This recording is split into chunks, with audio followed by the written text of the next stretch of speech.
who's got the Rangers ahead 7-0. And now Simeon crushes a ball back to left field. Curry out of the wall. Goodbye. It is a rout in Game 4.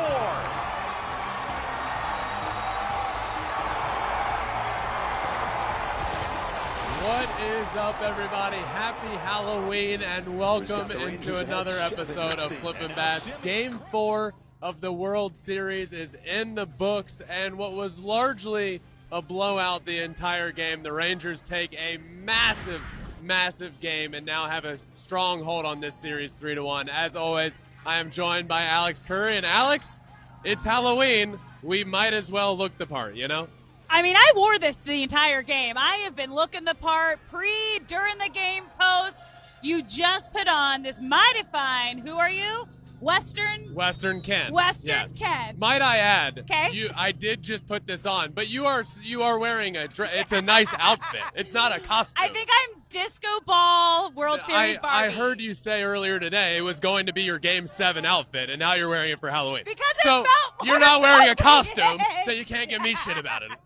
That's fine. Okay, that's fair. Let's get back to the game because the Rangers are still undefeated on the road. That is 10 straight wins, the longest streak in postseason history. And there were a lot of question marks coming into this game, especially after losing Adolis Garcia last night. And it really feels like there's no more questions. What impressed you the most about what the Rangers were able to do here tonight? What impressed me the most, Alex, is that Adolis Garcia goes down and is now out for the entire season, the rest of this series, and everyone stepped up.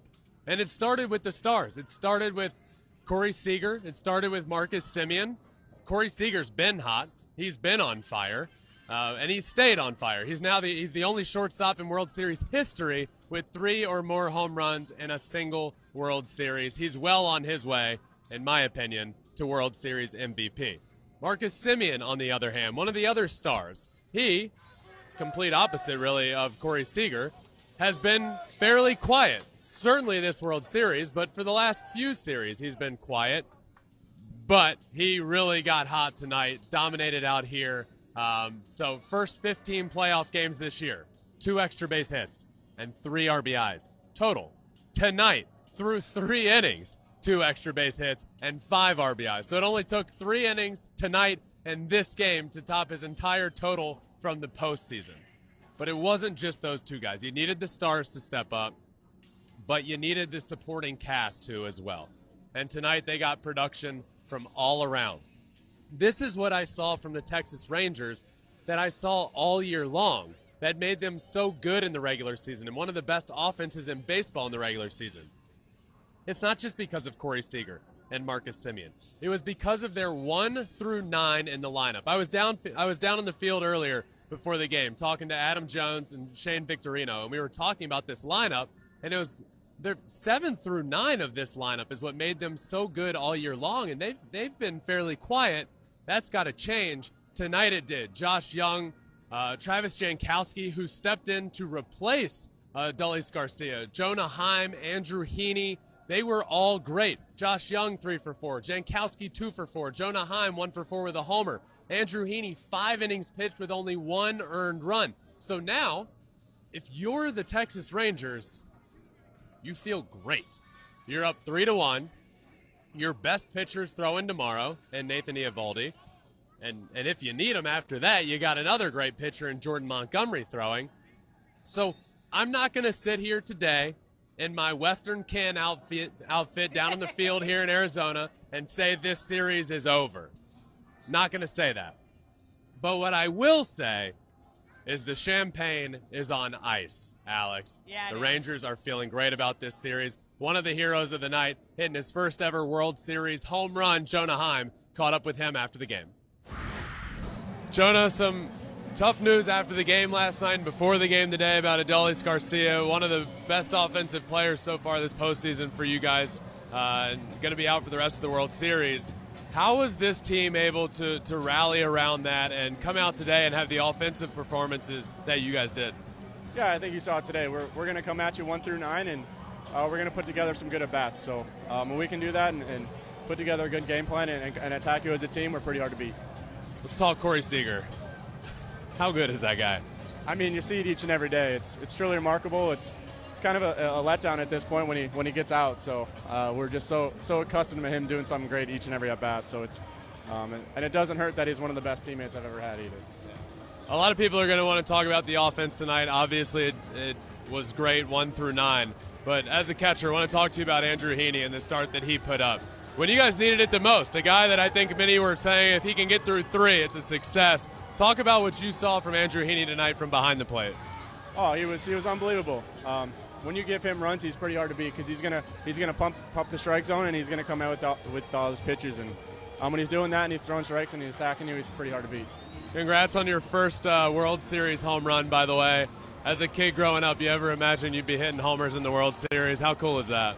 It's pretty special. I think right after I was talking to Mitch, and I was like, I just hit a home run in the World Series, and it's pretty cool. And obviously, I didn't want to take it this long to get my first hit in the World Series, but here we are, and I'm pretty excited about one. By the way, you have the Heim hammer yet back in Arlington? No, they contacted me and asked me about it, but haven't sampled it yet. But it looked pretty good in all the pictures. It's good. I had it. Oh, beautiful. Congrats, man. Yeah, hey, nice to meet you, dude. Congratulations. How awesome. I mean, I can't even imagine what it would feel like to get a home run in a World Series. The Rangers are feeling amazing right now, but let's get to the other side, because before the game, you said the D-backs, this was a must-win for them tonight. And they had a lot of costly errors out here today that they haven't been making throughout the postseason. So take us into that clubhouse. How are they feeling right now? Well, I said that the Rangers are feeling great. Yeah. The Diamondbacks are feeling the exact opposite. You know, their slogan of the entire postseason, and now the guys are wearing the shirts out here, snakes alive. Yeah, barely.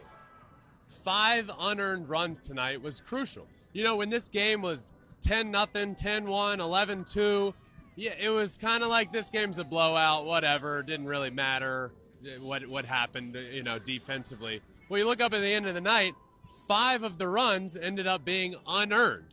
And then you look at the final score, and it's 11-7. I'm not great at math, Alex, but I know the difference between 11 and 7 is 4. Yeah. And 5 of those runs were unearned. So a little bit better defense out here. And for the first time this series, really, they've been playing great defense. This is actually the first World Series ever where through the first 3 games, nobody made a single error. Tonight, that all changed in a big way. Christian Walker earlier in the game had a big inning or a big error that kind of opened things up. So now you're down 3-1 in the World Series. And teams that have gone down 3-1 in a World Series have only won 6 times in 47 attempts. Oof. That's 12.8%. So are they feeling good? No. In a 7-game series, you feel fine until you lose 2 games in a row. Well, now here we are. You've lost 2 games in a row. And what are you going to do about it? Well, it starts tomorrow with Zach Gallen. He has to be great. And he is great. He's one of the best pitchers in baseball. But there's no wiggle room anymore. There's no room at all for error. It starts with Zach Gallen. He's got to pass it to Merrill Kelly, who has to pass it to Brandon Pfaadt. And you have to be perfect. The Bats have to reclaim their form from Game 1 of this series. A game that they would have won if not for Corey Seager's heroics. Yeah. So you have to face Nathan Eovaldi, who also pitched in Game 1. And you got to him a little bit. 4 2/3 innings, 5 runs against him. So you hit him well, but also if you're the Rangers, you kind of feel the same way of, well, Nathan Eovaldi ain't going to get hit around twice. So No. you feel good about having your guy on the mound. Now it's a do-or-die game tomorrow. You have to leave it all out there, all hands on deck. They're 2-0 in elimination games this postseason, so they've been here. Not exactly here. They haven't been down 3-1. In the World But they've Series. had their backs against the wall. They were down 2 against the Phillies. They came back on the road and won 2 in a row in Philly. Look, we're to the point, Alex, Yeah. where if the D-backs are going to win this series, they're going to be etched in history. That's the spot you've put yourself in. So, is that where you want to be? No. But what I would say to the D-backs is, go make history. Would you say that tonight, obviously, a lot of the guys on the D-backs, they're young. Most of them are playing in their first World Series ever. Was a game like tonight something where the inexperience kind of came out a little bit? I just feel like bullpen games are tough. Okay. Because they can work, right? Yeah. Like from a hitter's perspective, you don't want to face a new pitcher every at bat. But where it gets tough is you have to rely on 6, 7, 8 pitchers to all come into a World Series game and pitch well. What are the odds of that? You know, like, you have the nerves, you have the adrenaline, you have to be on your A game. What are the odds that everybody you bring in out of the pen is able to do that? Yeah. I wouldn't say it's very high, and they weren't able to do that tonight. The Rangers were able to get to the Diamondbacks bullpen a bit early on, and then they just got taken out of the game. When all those runs started piling up, then the offense is affected, and I didn't feel like it was the inexperience. In fact, I would say I was very impressed with their ability to come back and put up 7 runs tonight. This is a very young team that I thought showed the ability to scratch and claw and get back in it. You look up at the end of the night, it was an 11-7 ball game. It sure as hell didn't feel like an 11-7 ball game, but I thought the offense did a really good job of being resilient and bouncing back here tonight. Okay, so that's something that can help them heading into tomorrow. But right now, player of the game. A lot of guys to choose from here tonight on this Rangers team. My player of the game, Alex, and they needed it the most, was Marcus Semien. He's the guy that stepped up when Adolis Garcia goes down. Yes, you can say and should say everybody's got to step up. The supporting cast has to be great. But Marcus Semien had to be great. Yeah. He had to step up, and he did it. He was as good in his first 2 at-bats tonight and through the first 3 innings of this game as he's been all postseason long. For that reason, Marcus Semien is a superstar on this team. Everybody's out there wondering, why isn't Marcus Semien moving down in the lineup? Spare me that bullshit. The guy's one of the best players in baseball. He stepped up when his team needed it the most. Which is crazy because I feel like we've been talking about him almost this entire postseason. Like, when is he going to have his moment? When is he going to have his game? And it happened in the biggest moment, in the biggest game, where it counts the most, in the World Series. Now, tomorrow, the Rangers have a chance to win their first World Series in franchise history and end that 62-year drought. Is it happening tomorrow? That's pretty cool, isn't it? It's crazy. We could see something that has never happened in history. And they have their guy going tomorrow. Nate Eovaldi is on the mound. Big game Nate. The Rangers have won all 5 games he's started this postseason. He's 4-0 in those starts, 30 2/3 innings pitched, an ERA of 3.52. He's one of the best postseason pitchers, especially over the last 4 or 5 years, that we've ever seen. He's been that dominant. You have a World Series championship, the first ever for your organization, on the line tomorrow, and you have your best pitcher going tomorrow. They feel great. The Diamondbacks don't feel so great, but what you can hang your hat on, or your cowboy hat, is that you have your best pitcher going tomorrow in Zach Gallen. Diamondbacks have only won 2 of his 5 starts this postseason, though. But he's Zach Gallen. He's one of the best pitchers in baseball. He has to step up tomorrow. But, Alex, it's all on the line tomorrow. Yes. Win or go home for the Diamondbacks. Yep. That's their story.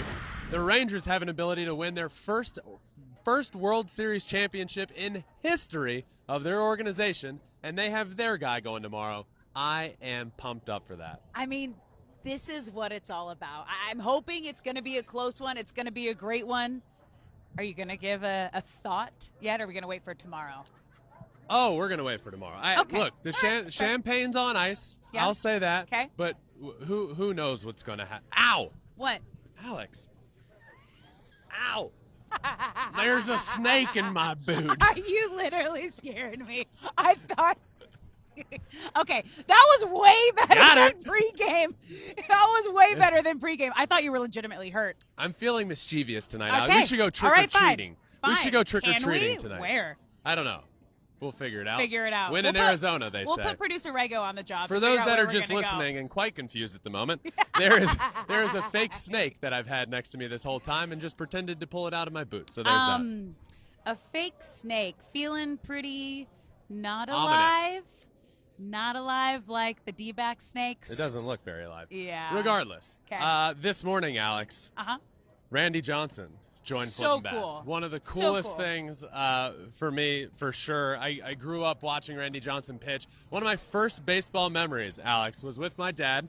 I was asleep, and he came into my room to wake me up, bring me downstairs, and say, "You should watch what's happening right now." Yeah. Randy Johnson's throwing a perfect game. And I went downstairs and I watched the ending of that game with my dad and was able to talk to him today about that. it's an episode. It's out as a podcast episode right now. You can go listen to Randy Johnson. We sat down on the field out here where the World Series is happening, and 22 years ago, the World Series was happening right here, and he was on the team. Just a really special moment, Alex, and I loved every second of it, and I hope you guys go listen. Yeah, so go check that out because that podcast got put out earlier today.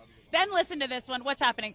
Oh, we have Cookie Monster on a drone behind us. If you're listening, everybody's freaking out because Big Papi's the Cookie Monster. He has been dubbed the Cookie Monster. They've been bringing him cookies on set, and now they have a legit Cookie Monster on a drone. Things are off the rails out here. It's Halloween. Out here in Phoenix, things are off the rails right now. We're having a good time. We're having a good time, a great time, and we should do it all again yes, tomorrow. Please. We got a 3-1 series. A lot on the line tomorrow. We could have a post-game celebration, or we could be hopping on a flight back to Arlington. One way or another, it's gonna be great. The series goes on tomorrow. We will see you all then. We'll be back post-game. We'll be back pre-game as well. Make sure you check all of that out. But for tonight, happy Halloween, everyone. Thank you all for listening. Make sure you subscribe wherever you listen to your podcast, Apple, Spotify, wherever. You can also watch every single thing we do on YouTube at Flippin Bats Pod. Check out our TikTok as well, where all of our live shows are live. So at Flippin Bats Pod for all of them. But thank you all for listening. Happy Halloween, everyone. Until tomorrow, peace.